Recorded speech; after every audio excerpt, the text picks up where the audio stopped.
Hello, it's another week and another episode of What the F at $. It's Monday and you know how we roll, and if you don't, get to us better. We are open to nice candle-lit dinners, a nice steak and everything nice.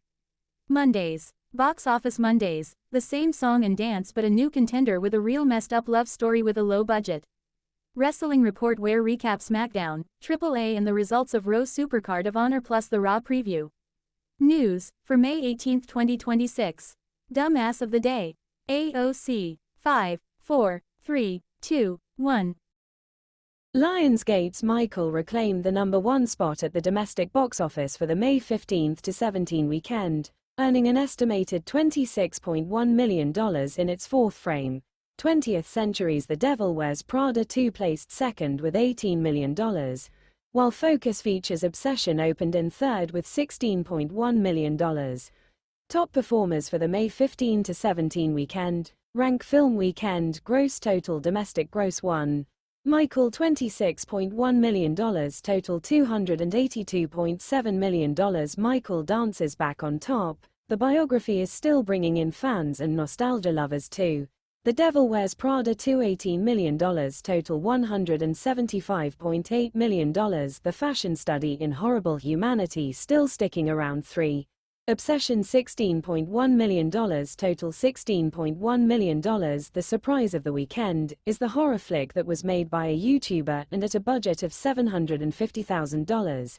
So the movie may not have made waves, but with such a small budget, the movie is raking in the cash, plus it creates 2 stars that will be in many movies for years to come. Inda Navarrete and Michael Johnston are ones to watch, and the bigger tale of the tape is never wish for something not knowing what can come out from it. So now to Wrestling Report. 5 Quarto 22221. For everything that went on over the weekend, maybe you were experiencing a major hangover and forgot what you did. Don't worry, we have you covered and won't tell your loved ones or boss. Smackdown. Results for May 15, 2026. The show starts honoring Trick Williams in his hometown in Columbia, South Carolina, just to be interrupted by The Mix and Kit Wilson, leading to an impromptu match.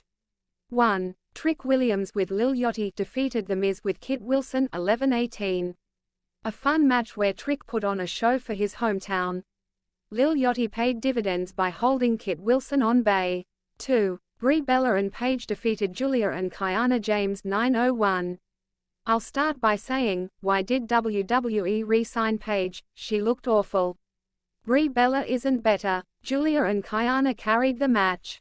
Julia was notably upset at Kiana. 3. Carmelo Hayes defeated Ricky Saints 12-44. A real fun match. Again, Carmelo is so talented.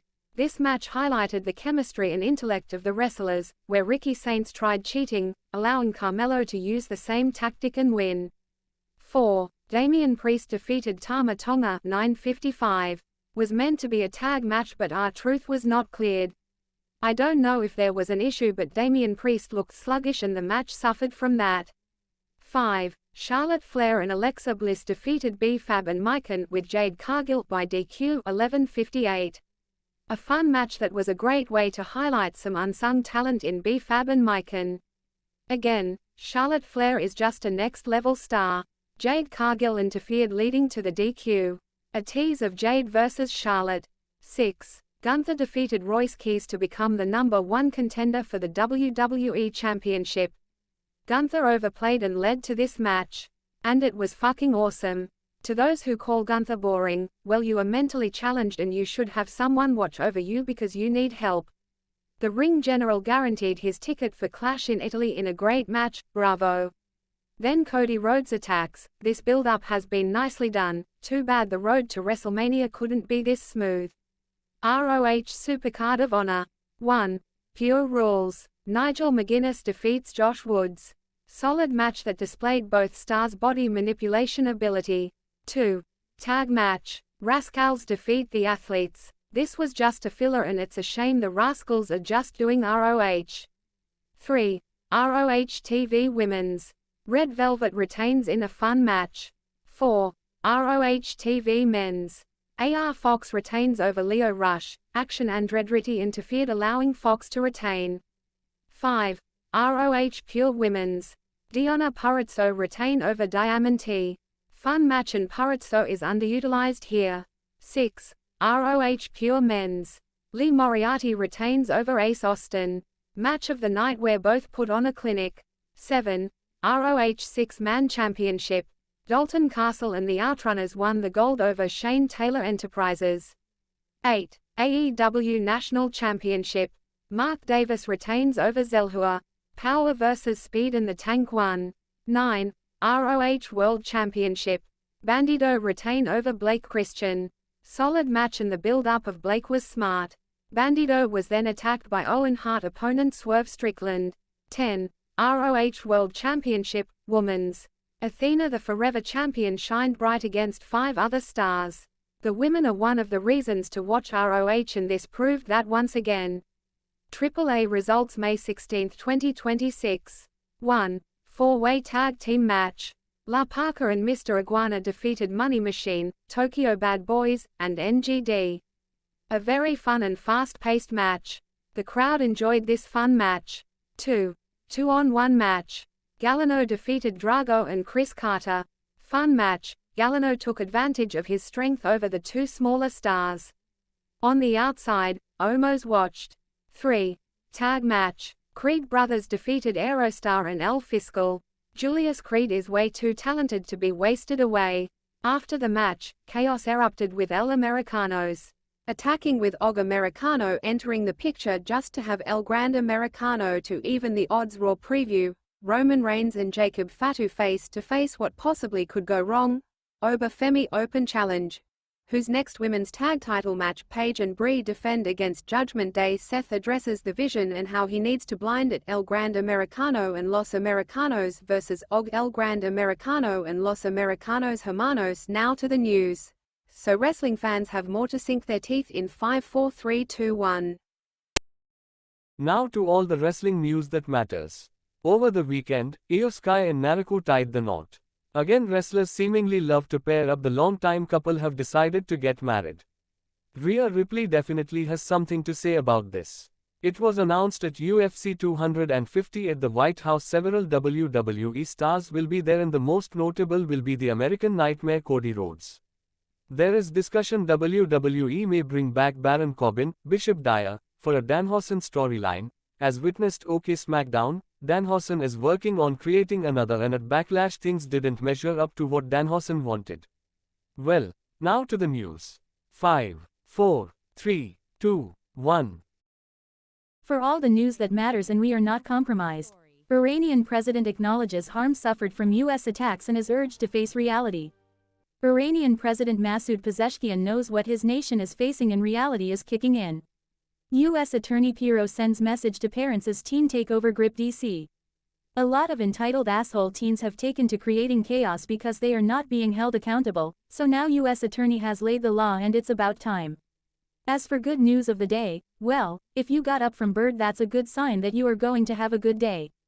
It's cliché to say wake up and smell the roses, but we should all find something to enjoy. So, you are awesome and each day you are in it, it's a better place. Now to the dumbass of the day. AOC. 5, 4, 3, 2, 1. What happens when you get a bartender that brings nothing to the table? You get the worst congresswoman in history. AOC. Critics of Representative Alexandria Ocasio-Cortez, AOC, argue that her democratic socialist policies are fundamentally misaligned with the U.S. free market system. Detractors view her platform, which includes high marginal tax rates, increased government regulation, and critiques of corporate wealth, as a threat to economic growth, individual liberty, and wealth creation. The fact AOC has zero grasp of basic economics. Her idiotic ideals were primary reason Amazon didn't set up in her district. She's been in office and has done nothing. Always on her cell phone but can't make a single accomplishment. Beyond economic concerns, her political approach draws criticism from those who feel her rhetoric is overly divisive. Some commentators argue that her focus on systemic critiques and progressive cultural issues alienates moderates, exacerbates political polarization, and erodes trust in core American institutions.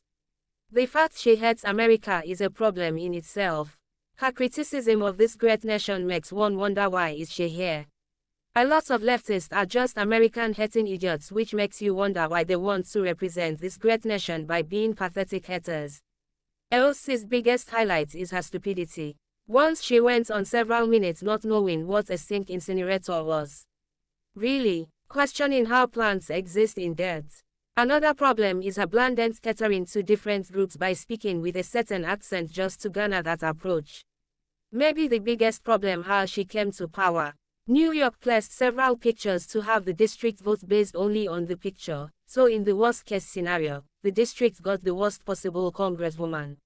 One needs to wonder why Netflix paid her $10 million, she's as useful as a corner in a round room.